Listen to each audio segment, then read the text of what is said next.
Edi Rama dhe klika Edi Ramës ka filluar shkatrimin e portit të Durrësit. Jemi këtu për t'ju evidentuar problematikat të cilat kemi folur në këtë tryezë dhe në shumë denoncime të bërë nga Partia Demokratike, nga zoti Berisha, nga deputet, nga përfaqësues Partisë Demokratike, të cilët e kanë denoncuar vazhdimisht portin e Durrësit. Atëherë, jemi këtu për t'ju bërë me dije qytetarëve se prej 4 ditësh porti i Durrësit është i bllokuar. Është i bllokuar me pretendimin se nuk ka naftë për vinxhat, se ka mungesë stekërash, është thjesht justifikim. Kjo është e qëllimshme për të marrë peng portin e Durrësit, për të shkatruar dhe për të filluar nisjen e shkatrimit të portit të Durrësit në mënyrë që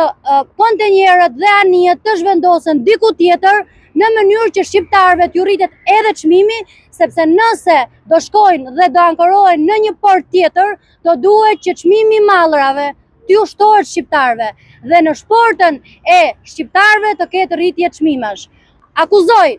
drejtorinë portuale të Durrësit, akuzoj në mënyrë të drejtë për drejtë kryeministrin e vendit Edi Rama se kjo është në mënyrë të qëllimshme për të bllokuar portin e Durrësit dhe për ta uzurpuar portin e Durrësit. Në çdo vend të botës ju jepet porteve, ju jepet hapësirë publike, në këtë vend ju merren rrugët, ju merret porti për t'ia u dhënë oligarkëve dhe ndërtuesve të radhës, në mënyrë që të përfitojnë dhe një grusht njerëzish rreth Edi Ramës të përfitojnë dhe t'i maksimizojnë votat atij për të qëndruar sa më lart në pushtet. Drejtori i portit të Durrësit të mos rritë të pi vera me Edi Ramën, as të mos tallet me qytetarët, por t'i shërbej interesit publik, t'i shërbej qytetarëve dhe të mos bllokoj kontonjerët, të cilët në një gjendje normale do i duheshin vetëm 20 minuta në shkarkimin e një kontenjeri. Sot kemi mbi 3 orë që bën shkarkimin një kontenjeri dhe kjo është e qëllimshme